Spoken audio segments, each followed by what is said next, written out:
mau nonton anime tapi nggak ada subtitle, mau baca manga tapi belum ditranslate. Daripada nunggu update nggak datang-datang, mending kita belajar Jepang. Nama gue Stephen, di sini kita bakal belajar baca, nulis, dan bercakap-cakap menggunakan bahasa Jepang. Jadi, gak usah berlama-lama, kita langsung masuk intronya.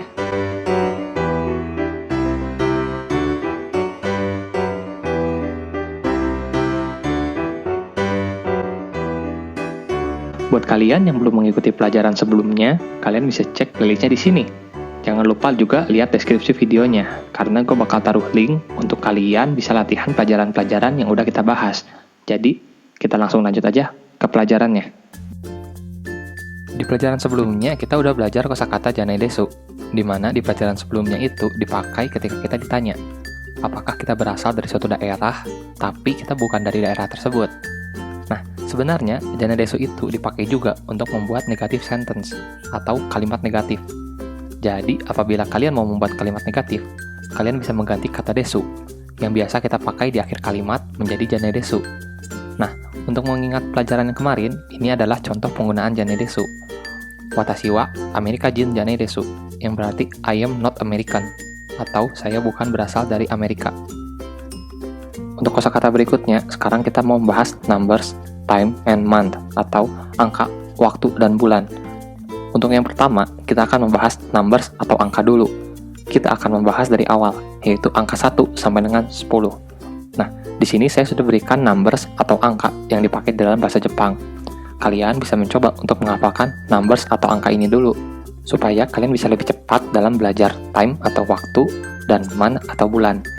Nah, tapi ada yang harus kalian perhatikan, yaitu angka 4 dan angka 7. Kenapa sih? Angka 4 dan angka 7 itu memiliki dua penulisan yang berbeda. Kalau kalian bertanya, kenapa sih harus ada dua penulisan angka 4 dan 7?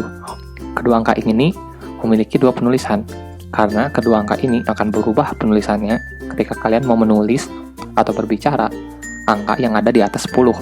Misalkan belasan, puluhan, atau ratusan. Untuk mudahnya seperti ini, semua angka yang ada di atas angka 10 yang memakai angka 4 dan 7 akan memakai penulisan kedua. Nah, sekarang ayo kita mulai belajar pengucapan angka di dalam bahasa Jepang. Untuk angka 1 di dalam bahasa Jepang disebut ichi. Untuk angka 2 disebut ni. Untuk angka 3 disebut san. Untuk angka 4 disebut shi. Nah, untuk pengucapan keduanya yaitu yon. Untuk angka 5 disebut go. Untuk angka 6 disebut roku. Untuk angka 7 disebut shichi. Penulisan keduanya nana. Untuk angka 8 disebut hachi. Untuk angka 9 disebut kyu. Dan untuk angka 10 disebut ju. Nah, untuk angka di atas 10 sebenarnya mudah ketika kalian sudah hafal angka dari 1 sampai dengan 10. Untuk belasan, kalian tinggal mengucapkannya seperti berikut. Angka 10 atau ju ditambah dengan belasan yang kalian maksud. Contohnya, untuk angka 11, kalian tinggal mengucapkannya ju ditambah ichi menjadi juichi.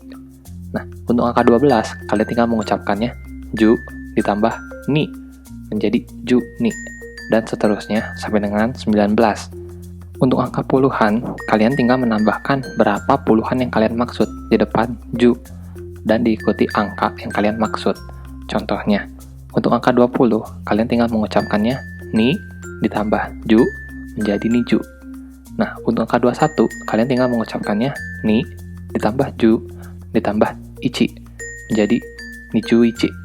Nah, tadi gue udah bilang kalau angka 4 dan 7 berubah pengucapannya sesudah angka 10. Maksud gue adalah ketika kalian mengucapkan angka 14, 17, 24, 27, dan seterusnya, pengucapannya berubah. Misal, untuk angka 14 menjadi juyon. Nah, dan untuk angka 17 menjadi junana. Nah, tadi kan sebelumnya kita akan belajar kalau angka 4 itu bukan yon, tapi si. Nah, itu berubah setelah angka di atas 10. Sama juga dengan angka 7. Harusnya kan shichi, ini menjadi nana. Nah, ketika kalian mau berbicara angka yang berjumlah ratusan, maka kalian menggunakan hyaku, dan bukan lagi ju. Nah, sebagai contoh, untuk angka 100 itu disebut hyaku, dan untuk angka 200 disebut ni hyaku. Nah, ini akan berlangsung sampai dengan 900. Nah, tapi untuk 1000 dan selanjutnya itu berbeda pengucapannya. akan kita bahas di pelajaran berikutnya. Nah, buat apa sih sebenarnya kita belajar numbers atau angka terlebih dahulu? Untuk numbers yang tadi kita udah pelajari, sebenarnya dipakai juga di dalam pengucapan time atau waktu dan month atau bulan. Nah, sekarang kita akan mulai bahas time atau waktu terlebih dahulu. Untuk mengucapkan time atau waktu, kita menambahkan kata G di belakang angka yang kita maksud. Untuk lebih mudahnya, akan saya buat seperti ini. Untuk jam yang pertama adalah untuk dari jam 00.00 sampai dengan jam 12 siang. Dan yang kedua adalah jam 13.00 sampai dengan jam 23.00. Nah, untuk pemakaiannya adalah dengan menambahkan kata G yang tadi kita udah pelajari di belakang angkanya, sehingga menjadi seperti ini.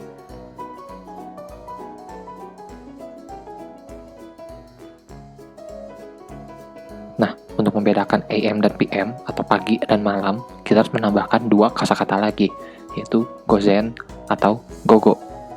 Gozen dipakai untuk menjelaskan tentang waktu antara pukul 00.00 atau jam 12 malam sampai dengan jam 11:59 atau jam 12 siang kurang 1 menit. Nah, gogo dipakai untuk menjelaskan tentang waktu antara jam 12 siang sampai dengan jam 23:59 atau jam 12 malam kurang 1 menit. Contoh pemakaiannya bisa seperti ini. Untuk jam 1 pagi, itu akan menjadi gozen ichiji. Dan untuk jam 1 siang, akan menjadi gogo ichiji. Nah, itu adalah salah satu contoh pemakaian gozen dan gogo di dalam kitab penyebutan atau penulisan time atau waktu di dalam bahasa Jepang. Nah, untuk penambahan menit, kalian menambahkan kata fun di belakang jam yang kita maksud. Contoh, kita mau menjelaskan jam 2:45. Nah, untuk jam 2 itu adalah niji. Dan untuk 45 menit adalah yonju go fun. Nah, jadi kita bacanya seperti ini. Niji yonju go fun, yang berarti jam 2:45.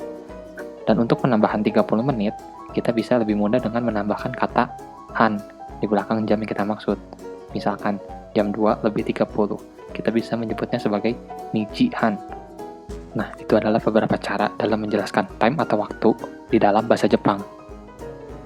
Untuk mengucapkan month atau bulan, kita menambahkan kata gatsu di belakang angka atau bulan yang kita maksud. Nah, sekarang kita akan coba belajar penulisan dan pengucapan month atau bulan dari Januari hingga Desember di dalam bahasa Jepang. Untuk bulan Januari di dalam bahasa Jepang itu adalah ichigatsu. Untuk Februari di dalam bahasa Jepang itu adalah nigatsu. Untuk Maret di dalam bahasa Jepang adalah sangatsu. Untuk April dalam bahasa Jepang adalah shigatsu. Untuk Mei dalam bahasa Jepang adalah gogatsu. Untuk Jun dalam bahasa Jepang adalah rokugatsu. Untuk Juli dalam bahasa Jepang adalah shichigatsu. Untuk Agustus dalam bahasa Jepang adalah hachigatsu. Untuk September dalam bahasa Jepang adalah kyugatsu. Untuk Oktober dalam bahasa Jepang adalah jugatsu. Untuk November dalam bahasa Jepang adalah juichigatsu. Dan yang terakhir untuk Desember adalah junigatsu.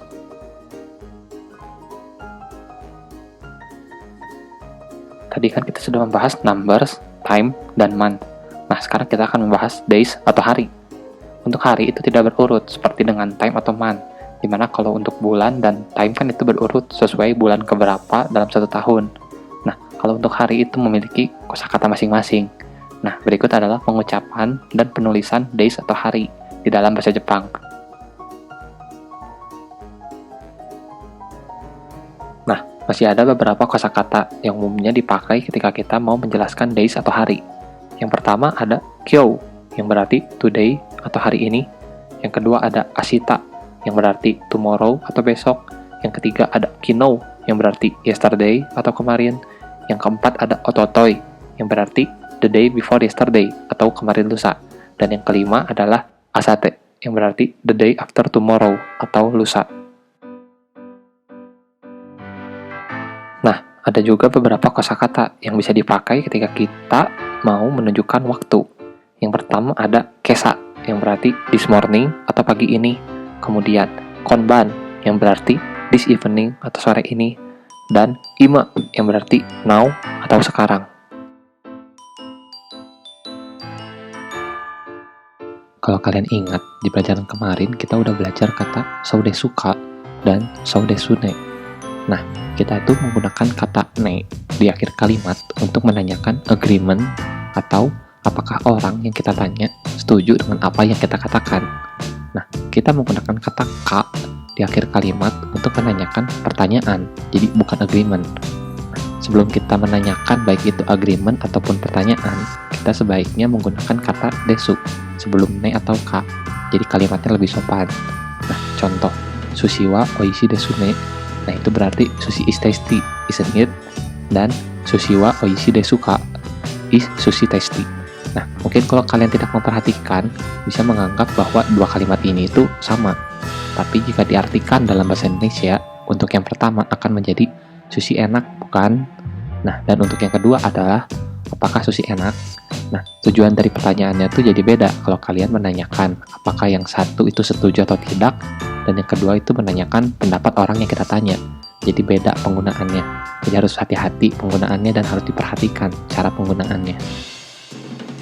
Nah, paling segitu aja dari gua di video kali ini. Subscribe kalau kalian suka video ini. Jangan lupa like dan share ke teman-teman kalian yang mau belajar Jepang bareng. Jangan lupa komen apa aja yang udah kalian dapat. Gimana perkembangan kalian selama belajar bareng gua. Kalian bisa juga join Discord gua kalau kalian mau mencoba bersikap cakap menggunakan bahasa Jepang. Nah, kalian juga bisa follow Twitter gua buat kalian dapat info mengenai video berikutnya. Kalian juga bisa cek link di bawah untuk kalian yang mau mengetes hasil belajar hiragana dan katakana kalian. Karena gue udah kasih link di bawah buat kalian mengetes hasil pelajaran kalian. Nah, nama gue Stefan. See you at the next lesson.